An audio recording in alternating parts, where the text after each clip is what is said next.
La Avenida de Mayo, yo diría que es el eje monumental por excelencia, pero además tiene algo que es muy interesante porque está dentro de los cánones de Col de Godard, que es la relación entre bulevar y fachada frontal. O sea, así como no existe un bulevar sin un monumento, un edificio monumental cuya fachada sea absolutamente frontal y simétrica respecto a ese bulevar, el ejemplo máximo y del cual surge inspiración para todos estos proyectos es el Boulevard de la Ópera de París y la Ópera de Garnier al final. En realidad, el proyecto de Meano para el Congreso es un proyecto que sigue estrictamente esas reglas, o sea, bulevar con vista central, apertura de esa gran calle, plaza monumental con una expresión escultórica y finalmente detrás la gran fachada. En realidad la parte de atrás del Congreso está metida dentro de la trama, no tiene un atractivo particular, en cambio sí tiene esa visión absolutamente frontal y no perspectívica, digamos, y eso pasa no solamente en esta avenida, sino que pasa también en muchos de los lugares, por ejemplo, frente al edificio de tribunales, donde también siempre hay una fachada monumental que está frente a una plaza y en este caso ligada a la vista que proviene de una de las diagonales. ¿Cómo seguimos la línea de lo que es la monumentalización de la costa, que es la incorporación del puerto y la retoma de todo el borde de ya como gigantesco parque que propone Noel y la construcción de este puerto, y comienza también el abandono de la zona del riachuelo? Acá ya se ha producido la inversión de pasar del sur al norte a partir de los años 30. Entonces empieza un cierto decaimiento de la zona sur, un desarrollo del norte, ya con la construcción de Palermo, eso se consolida, y la propuesta del 23 lo que propone es algo que nunca se termina de hacer, porque después la costa va siendo ocupada por elementos de infraestructura y otras cosas que van obturando lentamente toda la relación con el río, que después todo eso se está mejorando, pero solamente en los últimos 10 o 15 años. En este periodo hay una serie de edificios que consolidan una imagen de una Buenos Aires monumental, en la que incluso algunas obras de infraestructura son palacios. Por ejemplo, las usinas son palacios de la electricidad. Hay un palacio de obras sanitarias.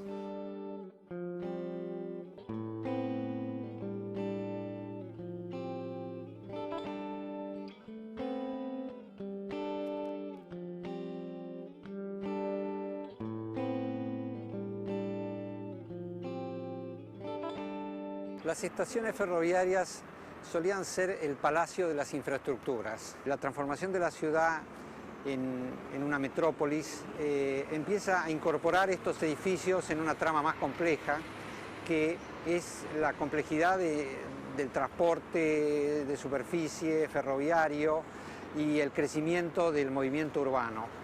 Esta complejidad hace que estos objetos entren en proyectos de mayor envergadura, como es el caso de proyectos como el de Retiro, que es un proyecto de transformación de infraestructura y de áreas de parrillas ferroviarias, que se completa también con la modificación de las estaciones antiguas del ferrocarril.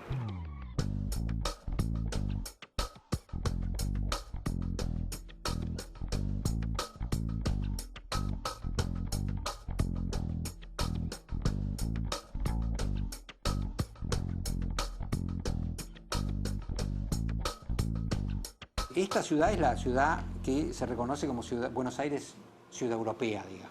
Las estaciones, el puerto, además de residencias privadas, que muchas de las cuales están actualmente sobre la zona de Recoleta, Avenida Alvear, etc. Es una arquitectura que da espalda al río, porque es una arquitectura que necesita horadarse dentro de la trama, para construir las diagonales, para construir los frentes con sus plazas. Entonces, el borde del río es más americano. Eso forma parte de una cierta visión sobre la ciudad que reconoce que en la época contemporánea, en realidad, una de las cosas que recupera la ciudad frente a la ciudad neoclásica y de aspecto afrancesado es el carácter americano que está vinculado con el reconocimiento de la geografía, la relación con el río, etc.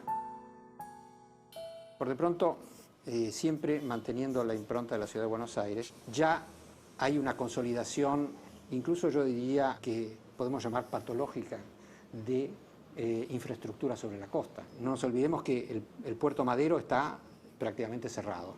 Está el aeropuerto En el año 50 se rellena por primera vez la zona para la ciudad universitaria, que después se va a constituir en un factor de desarrollo costero y más recientemente con los parques de Ciudad Universitaria en un sector de recuperación de la frontalidad con el río. Y después además hay una serie de elementos que van obturando líneas ferroviarias, trazas ferroviarias, depósitos de contenedores, áreas marginales que se generan como todo el área de la Villa 31. Fíjense ustedes que además con este tema de la distancia que había entre lo que era el desembarcadero y la llegada de los barcos al Río de la Plata, había también una distancia que cubrir que se empieza a cubrir con el tiempo con una serie de cosas. La barranca de Buenos Aires está como por acá.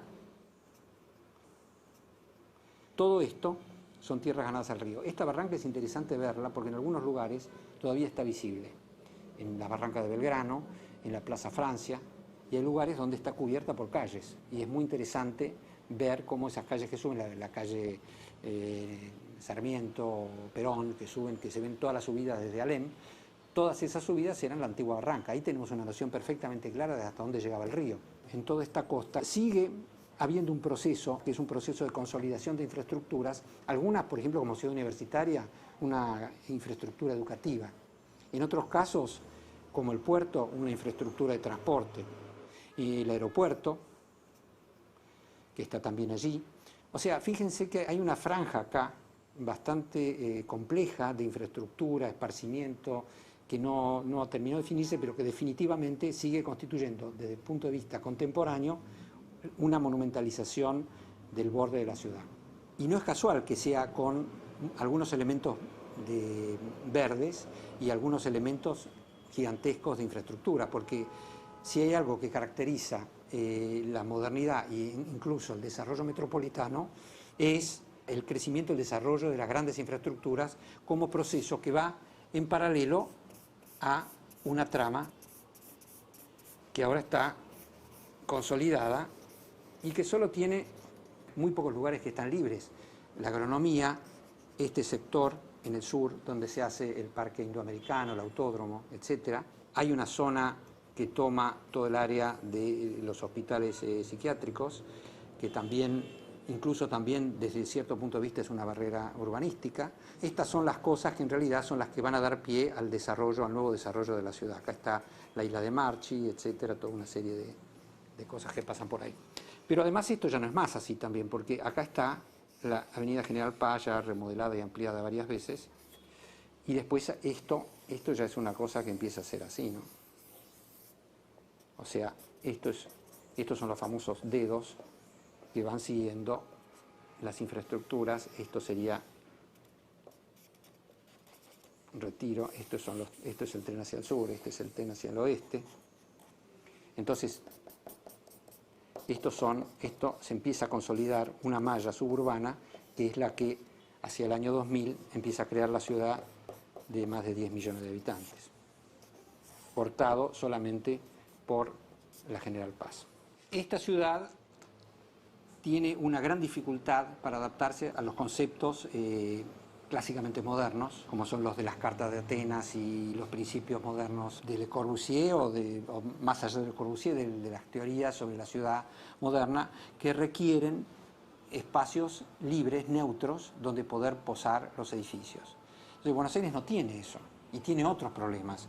Por eso empieza a generar espacio sobre el río, que tiene poca profundidad. Se generan también espacios vacíos que en algún momento estos eran lugares de depósito de residuos. Se crean esos parques, pero lo que no tiene la ciudad es un gran espacio para grandes operaciones. Por eso en realidad se crea una tendencia que es el racionalismo argentino, que es muy particular y muy interesante porque tiene en gran parte la formalización del racionalismo europeo, pero moderno, pero en realidad si observamos las plantas y una gran parte de su necesidad de acomodarse a los distintos terrenos de la trama, en realidad muchas de esas plantas son plantas clásicas y que están basadas en un sistema compositivo que es más de la Escuela de Bellas Artes de París que de la concepción moderna. Sin embargo, tienen alguna hibridez esos edificios, incorporan parte de la ideología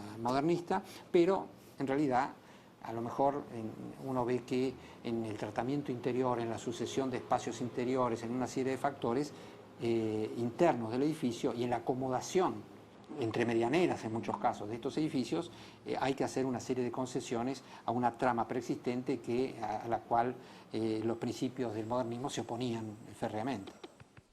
La falta de grandes espacios libres y la prevalecencia de una trama de manzanas ortogonales generó una tensión entre el ideario moderno y la falta de posibilidades para llevarlo a la práctica. De ese conflicto surge en Buenos Aires una arquitectura moderna muy particular. Algunas obras resultan excelentes ejemplos de esa dialéctica.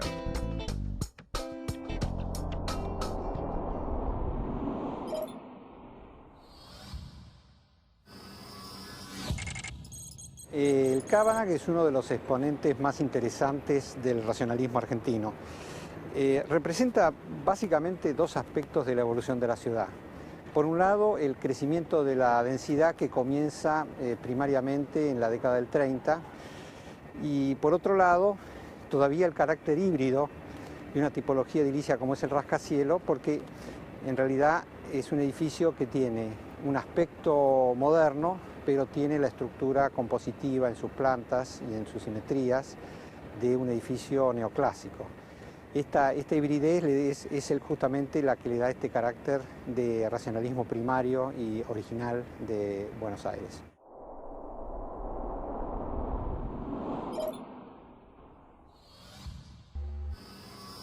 El Teatro San Martín es una de las obras más interesantes de la ciudad de Buenos Aires como equipamiento cultural. Es emblemático también de una forma de apilamiento funcional que es típico de la inserción dentro de la trama urbana de programas complejos, programas funcionalmente complejos, que debido a problemas de densidad y ocupación de las parcelas tienen que ser apilados y terminan convirtiéndose en edificios de altísima complejidad en el corte.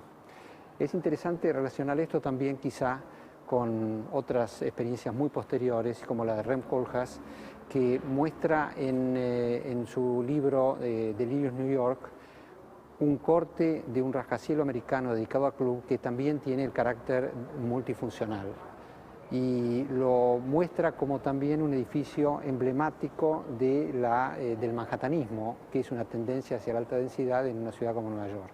Creo que eso es lo que caracteriza desde el punto de vista urbano a esta obra, además de un carácter espacial y una expresión de cada uno de los aspectos funcionales que completan una estética interior y una estética del edificio que es sumamente interesante.